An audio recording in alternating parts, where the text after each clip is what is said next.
मैं लूँगा क्योंकि यात्रा करना है आगे की।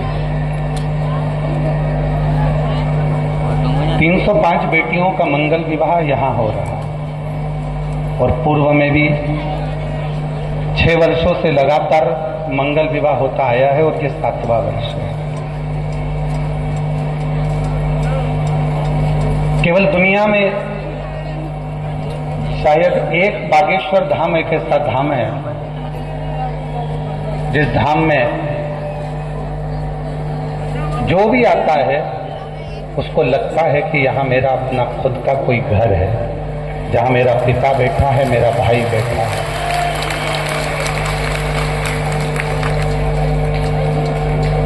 लोग कहते हैं पंडित श्री धीरेन्द्र कृष्ण शास्त्री जी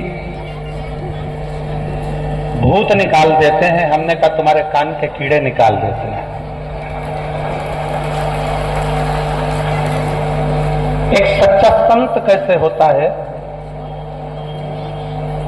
एक गुरु का सच्चा शिष्य कैसे होता है, देखना है तो श्री सन्यासी बाबा जी के इस चेहरे को देखें, पंडित श्री धीरेन्द्र कृष्ण शास्त्री जी को देखें कि एक गुरु का शिष्य कैसा होता है। गुरु के पथ पर चलने का, या गुरु ने जो मार्ग बताया उस पर चलने वाला एक शिष्य कैसा होता है, वो हमारे पंडित श्री धीरेन्द्र कृष्ण शास्त्री जी दिखाते हैं। एक फिल्म थोड़ी सी देर की देखी और उस दिल को छू गई। पूज्य भाई श्री ने भी उसका वर्णन किया। अभी हम पंडित श्री धीरेन्द्र कृष्ण शास्त्री जी को यही कह रहे थे कि इतनी बड़ी टीम तैयार कर 1600 बच्चियों में से 300 बच्चियों को छांटना ये बहुत कठिन विषय है। और उस कठिन विषय को भी अगर कोई सरल कर देता है तो वो श्री हनुमान जी महाराज, श्री बागेश्वर धाम सरकार हैं, भगवान श्री हनुमान जी महाराज। किस रूप में, किस तरह से बेटियों को चुना जाता है। और उन बेटियों से मैं निवेदन करूं, उन बेटियों से कहूं जिनके मंगल विवाह यहां हो रहे हैं और पूर्व में भी जिन बेटियों के मंगल विवाह इस बागेश्वर धाम की पवित्र धरा से हुए हैं, उनको निवेदन करना चाहूंगा। आपके गर्भ से जो बच्चे जन्म लें, आपके गर्भ से जो बच्चे पैदा हो, जन्म लें, उन बच्चों को यहां से केवल आपको दहेज नहीं दिया जा रहा है, यहां से केवल विदाई में कोई वस्तु नहीं दी जा रही है। बागेश्वर धाम सरकार की इस पवित्र प्रांगण से विदाई में आपको संस्कार भी दिए जा रहे हैं, आपको श्रद्धा और विश्वास भी दी जा रही है। जब आपके गर्भ से बच्चों का जन्म हो तो उन बच्चों को सनातन धर्म की ऊर्जा दीजिए। जब आपके गर्भ से बच्चों का जन्म हो तो उन्हें बताएं कि भारत की भूमि पर एक भाई पंडित धीरेन्द्र कृष्ण शास्त्री जी जैसा ऐसा है जो गरीबों की बेटियों की शादी कर देता है, तो तुझमें भी वो बल होना चाहिए कि बेटियों के लिए अग्रणता होना चाहिए। अगर तू बेटियों की शादी नहीं कर सकता तो कम से कम एक संकल्प तो अपने अंदर ले सकता है कि किसी बेटी को गलत दृष्टि से मत देखना, तो उसकी शादी के बराबर हो जाता है। अपने अंदर किसी बेटी के प्रति गलत विचार मत लाना, तो वो शादी के बराबर हो जाता है। पंडित धीरेन्द्र कृष्ण शास्त्री जी के पवित्र आनंदमय स्वरूप में 305 बेटियों का जो मंगल विवाह हो रहा है, केवल वो देखने के लिए नहीं है, धारण करने का भी विषय है। यहाँ केवल विवाह को देखने के लिए नहीं आना है, यहाँ आकर सीखना है कि एक संत, एक साधु, एक कथाकार, एक वक्ता किस तरह से अपने धन का सदुपयोग करता है। अभी पूज्य भाई श्री ने कहा कि लोग कहते हैं कि इतना लिया या उतना लिया और लोग ताने देते हैं। मैं उन लोगों को बुलाकर एक बार बागेश्वर धाम पर कहना चाहूंगा कि इस भूमि पर आकर जरा देखो कि शायद तुम्हारी सामर्थ्यता से परे इस बागेश्वर बाबा की भूमि पर बेटियों का आदर, सम्मान, सत्कार क्या क्या दिया जाता है, कितनी गौ माता की सेवा होती है। और अभी मुझे सूचना मिली कि गुरुकुलम की भी स्थापना आज हुई है और कितने बच्चे इस स्कूल में, इस गुरुकुलम में पढ़ेंगे जिनको हमारे वेद और शास्त्रों का अध्ययन होगा।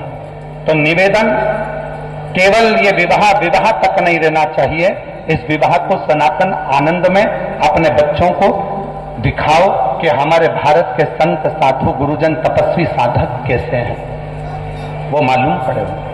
इस पवित्र धरा को मैं पुनः कई वर्षों से हमारे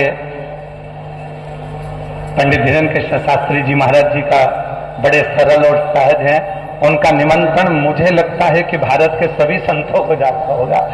और परंतु वो सत्य कहा पूज्य भाई श्री जी ने कि बुलाया जाए बागेश्वर धाम से, जब बाबा जी बुलाएं, श्री हनुमान जी बुलाएं, तब कोई आता है। कई सालों से निमंत्रण था, आज बाबा की कृपा से यहाँ आना हुआ और आप सबका दर्शन भी हुआ, पूज्य संतों का दर्शन हुआ और ये पवित्र धरा को नमन करने का एक सौभाग्य प्राप्त हुआ। मैं पुनः पुनः हमारे प्रिय शास्त्री जी को बहुत बहुत साधुवाद देता हूं कि आप में वो ऊर्जा रहे, आप में वो बल रहे, आप ऐसे ही बहन बेटियों के सुंदर आनंद के साथ कदम से कदम मिलाकर उनकी सेवा के क्रम को आगे बढ़ाते रहें। और पुनः फिर सभी को नमन करता हूं। श्री शिवाय नमस्तुभ्यम। सभी को प्रणाम करते हुए हर हर बोल बम का नारा है, सभी को नमन करता हूं। श्री शिवाय नमस्तुभ्यम। बोलिए भगवान भोलेनाथ की। शिवरात्रि के इस पावन पुनीत महोत्सव में सीहोर वाले पूज्य प्रदीप मिश्रा जी के आगमन से शिवरात्रि का ये महोत्सव, बेटियों के विवाह का ये महोत्सव और भी गरिमापूर्ण हो गया। उनका आशीर्वचन बेटियों को तो प्राप्त हुआ ही, हम सभी को भी प्राप्त हुआ। उन्होंने इस महोत्सव की महिमा और इसके महत्व को बताया है। उनकी आगामी यात्रा है, इसीलिए हम उनसे बहुत चाहते थे कि वो बेटियों के इस मंडप आयोजन में संध्या तक जो आज हल्दी का महोत्सव है उसमें भी सम्मिलित हो, लेकिन उनकी आगामी यात्रा है। लेकिन अपने व्यस्ततम कार्यक्रम में से वे समय निकालकर इन बेटियों के लिए आए। आप तालियां बजाकर उन्हें एक सुखद विदाई दें। वे आज के इस महोत्सव में आकर बेटियों को अपना आशीर्वचन देकर जा रहे हैं। हमारे बीच इस बीच राजपीठ से कुछ और महत्वपूर्ण विभूतियां जुड़ी हैं। छतरपुर की विधायक आदरणीय ललिता यादव जी पधारी हैं। बिजावर विधानसभा क्षेत्र के विधायक आदरणीय राजेश बबलू शुक्ला जी पधारे हैं, हम उनका भी अभिनंदन करते हैं, वे भी विराजमान हो जाएं। हमारे बीच एक अंतर्राष्ट्रीय विभूति कथाव्यास के तौर पर जो हर वर्ष इस महोत्सव में पधारते हैं और अपनी वाणी से इन बेटियों को खूब आशीर्वाद देते हैं, भगवान कृष्ण की कथाओं को अंतर्राष्ट्रीय पटल पर पहुंचाने वाले पूज्य संजीव कृष्ण ठाकुर जी, उनसे भी आग्रह है कि वे अपनी वाणी की कृपा हम पर करें। इस महोत्सव में अपनी वाणी से हमें सहयोग प्रदान करें। पूज्य संजीव कृष्ण ठाकुर जी। यतपाद पद्म नख चंद्रमणि छटाया विस्फूर्जितं किमपि गोपवधू स्वदर्शि पूर्णानुदस सागर सारमूर्ति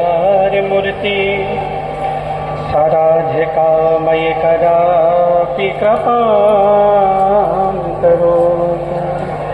भक्त भक्ति भगवंत गुरु चतुर नाम बपू एक, इनके पद वंदन किए नाशत विघ्न अनेक। जय जय श्री राधा रमन, जय जय